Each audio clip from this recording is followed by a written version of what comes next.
Y 12 y 41 minutos de la tarde, las cuentas de Gijón, el presupuesto del año que viene, ya lo contamos hace unos días, pero la verdad es que el asunto nos sigue dando para comentar cosas, porque ya saben, esas cuentas, las que proponga Foro, tienen que pasar sí o sí por el Pleno Municipal.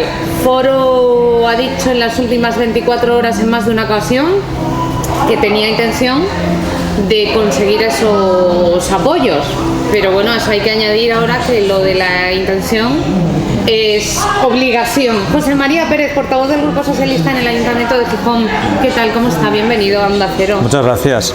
Sí o sí, las cuentas necesitan el apoyo del Pleno. Sí o sí, necesitan al menos 14 votos para prosperar. Pero para que eso pueda suceder, lo primero que tiene que pasar es que el Gobierno municipal ponga sobre la mesa una propuesta con unos objetivos y con unos números que permitan que esos objetivos se cumplan. Hace un año eso no pasó. Una propuesta en global y no por partidas. Una propuesta en global donde se vean cada una de las partidas que permitan cumplir ese objetivo. Y además, para que esa propuesta sea creíble, el Gobierno tendría que aportar algo que desgraciadamente a lo largo de este tiempo está demostrando que no es capaz, que es un nivel de ejecución del presupuesto. Y yo pongo siempre el mismo ejemplo, porque es un ejemplo de este mandato, pero podríamos buscar del mandato anterior de Carmen Morillo, que es el plan de choque. Hace un año tuvimos una entrevista aquí, en este mismo espacio, en la feria, y hablábamos de un plan de choque que había sido concertado, acordado por todos los grupos municipales. 10 millones de euros de recursos para empleo, programas sociales, programas de integración de niños y niñas en los colegios, un montón de actividades de las cuales apenas se han ejecutado 300 o 400.000 euros. 300 o 400.000 euros de 10 millones. Y eso es mal bagaje, da muy poca credibilidad a quienes vengan ahora con proyectos para hacer grandes cosas si no son capaces de utilizar los recursos. ¿Qué giro tienen que aportar? ¿Qué hay que hacer entonces para que por lo menos el Partido Socialista empiece a pensar aquí hay algo que negociar? Como digo, lo primero sería que hubiese un proyecto encima de la mesa. Hace un año nos fueron enseñando cositas. Entonces un día nos enseñaban una cosita que tenía que ver con cultura, otro día una cosita que tenía que ver con servicios sociales, pero no existió encima de la mesa un proyecto claro, cosa que se les reclamó desde el primer día. Lo segundo, tiene que haber un compromiso en una serie de materias que han sido desatendidas sistemáticamente por el Gobierno municipal, porque se le llena la boca hablando de empleo, pero las partidas de empleo apenas han sido ejecutadas en el año 2015 y van por mal camino en el 2016. Tiene que haber un compromiso con lo social, porque en esta ciudad, desgraciadamente, los indicadores de pobreza y de exclusión social están empeorando en los últimos años. Y lo que estamos viendo es que servicios sociales es una de las áreas en las que menos se gasta el presupuesto. Teniendo dinero no se utiliza. Y en tercer lugar tiene que haber también un compromiso inversor, porque ¿de qué nos sirve tener un presupuesto en el que se dice que se va a invertir en muchas cosas si cuando llega el final del ejercicio luego no se hacen? El año pasado quedaron sin tocar en Gijón 55 millones de euros de 215. El año anterior habían sido unos 40, el año anterior 30. Es decir, cada año la ejecución es menor y el capítulo de inversiones también es de los que lo sufren. ¿Qué pasaría si tuviéramos una nueva prórroga presupuestaria? Pues que seguiríamos disponiendo de los mismos recursos que tenemos en este momento y que tendría que irse a un procedimiento de modificaciones puntuales como se viene haciendo hasta ahora. ¿Gijón se lo puede permitir? Mire, en el año 2015 hubo presupuesto en Gijón. Hubo en torno a las 30 modificaciones presupuestarias.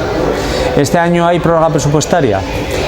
De momento estamos, creo que, relativamente lejos de las 30.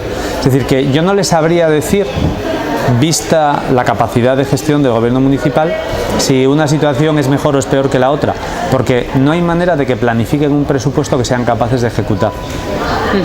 Mañana hay comisión de urbanismo. Sí, señora. A petición suya, del Grupo Socialista. ¿Esperan explicaciones tras las denuncias que ustedes han puesto sobre la mesa en los últimos 15 días? Esperamos que expliquen, porque hasta ahora no lo han hecho.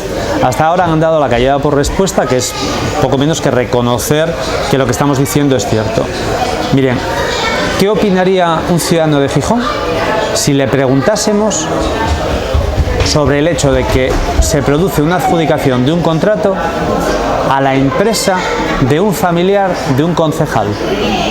¿Qué opinarían si ese concejal hubiera participado en la adjudicación a esa empresa? yo creo que sería un escándalo, y sería un escándalo que generaría ríos de tinta y que generaría reacciones ciudadanas, digamos, abiertamente en contra de este procedimiento. Pero en este Aquí caso... lo que sucedió es exactamente lo mismo, pero en vez de ser un concejal, es la representante de un colegio profesional que acude y hace exactamente lo mismo. Participa en la adjudicación de la redacción del plan general a una empresa, a un equipo en el que participa su esposo. Lo que ocurre es que en este caso estamos hablando, y es lo que le iba a plantear, de los técnicos, y lo que estamos poniendo en entredicho es que el trabajo que han hecho los técnicos se haya hecho correctamente, ¿no? No, lo que estamos poniendo en entredicho es que se haya actuado de forma correcta por quien participa en un procedimiento. Hice la comparación intencionadamente con un concejal o con un cargo político, porque es que la ley no distingue que se sea cargo político o que se sea funcionario, no distingue el papel del que interviene. La ley de lo que establece es que cuando uno tiene un interés directo en un procedimiento de contratación, tiene que abstenerse de participar en el mismo. Y eso es lo que no ha sucedido en este procedimiento. Esto lo descubrimos en la víspera del pleno del 1 de agosto, lo pusimos en conocimiento de la alcaldía y del conjunto de la corporación, y la respuesta fue: bueno, hagan ustedes lo que tengan que hacer. Vayan ustedes a los tribunales, claro. les dijo la alcaldesa. Y nosotros lo que les dijimos es: los tribunales tendrán que hacer lo que les corresponda, pero este ayuntamiento tiene que revisar el contrato, porque el contrato, quien lo adjudica es el Ayuntamiento de Gijón, con la valoración de la decana del Colegio de Arquitectos, que participa en el proceso y no se abstiene cuando en los documentos que analiza aparece el nombre de su esposo. ¿Lo hecho hasta ahora debería anularse? Esa es una cuestión que, entre otras cosas, tendrán que valorar ellos, porque ¿cuál es la consecuencia para el ayuntamiento de que se haya producido una situación anómala como la que acabo de describir? Pues lo que nos dicen a nosotros, abogados conocedores de este asunto y que han analizado el caso, es que esto hace que el contrato sea objeto o pueda ser objeto de anulación en los tribunales, y eso implica consecuencias para la ciudad. Y en el Plan General de Ordenación hemos venido viviendo, desde que se inicia su tramitación, desde que se inicia este mandato, una situación absolutamente, digamos, anómala, en la que cada vez que ponemos un problema encima de la mesa para plantear que se resuelva, la respuesta del equipo de gobierno es meterse con el PSOE por decir que hay un problema.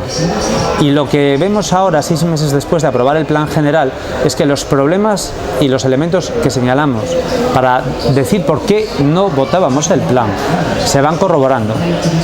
Y ahí están los problemas con Arcelor, están los problemas con la redacción del propio documento, con los olvidos a la hora de incluir en el documento elementos como los accesos al museo, que no están incorporados, y otras cuestiones que desgraciadamente van a retrasar la tramitación del plan. Les dijimos: hagan ustedes el plan que consideren, negócienlo, no hay ningún problema, pero háganlo bien, porque si no lo hacen bien, no habrá un documento que garantice la seguridad del sector de la construcción y, sobre todo, que garantice que haya un empleo estable en ese sector, que es el más perjudicado de Asturias. Mencionó usted el museo, que hoy es noticia porque la Audiencia Nacional ha decidido abrir causa penal contra quienes fueron presidente y director hace años, Menéndez Resat y Díaz Rato, y contra la empresa que gestionó un programa cultural, el que todos conocíamos como A ver la ballena. Seguimos hablando de las presuntas irregularidades en las obras de ampliación que se están investigando en los tribunales. ¿Esta situación está colapsando el desarrollo del puerto? No, yo creo que esta situación lo que está haciendo es generar más ruido mediático que actuaciones reales de la propia justicia. Mire, cada vez que hay un problema en esta ciudad que afecta a algún asunto que le molesta a puertos del Estado, de repente reaparece el expediente judicial del museo. Pero oiga, ese expediente no acaba de avanzar. A mí me parece muy bien que se investigue, pero cuando el interventor general, la Intervención General del Estado, dependiente de la Administración Central, es decir, un órgano externo al puerto, fiscalizaba las cuentas del puerto y fiscalizaba ese contrato, no vio objeción. Casualmente resulta que la persona que hacía esas tareas, o que las hizo durante un tiempo, luego fue presidente del puerto, nombrado por Francisco Álvarez Cascos, y tampoco vio problemas a esa tramitación. Entonces, a mí no me preocupa que se investigue, me parece muy bien que se investigue y espero que además las investigaciones sean rápidas para que esto no se acabe convirtiendo eso en la excusa de Puertos del Estado para torpedear la actividad de este puerto cada vez que hay algo que no le gusta. En este momento, en el puerto de Gijón hay un proyecto de regasificadora parado por el gobierno del señor Rajoy con la connivencia de sus socios locales. Hay un proyecto de autopista del mar bloqueado por el gobierno del señor Rajoy que ha preferido priorizar Vigo respecto a Gijón. Hay un proyecto en el que el Ministerio de Fomento y el señor presidente de Puertos del Estado bloquean al puerto de Gijón, como es la posibilidad de sacar a concurso el espacio de las antiguas oficinas para construir un hotel. Y en todo ese mare magnum, para tratar de evitar que hablemos de esto, pues prefieren sacar a colación cosas de hace varios años en las que, insisto, lanzan acusaciones, pero no hay avances que señalen que hay algún tipo de actuación irregular más que la sospecha. Sobre la autopista del mar, Bruselas ha tomado decisiones recientemente, parece que va a haber una inversión de dinero. ¿Será esto por fin la posibilidad de desbloquear ese asunto?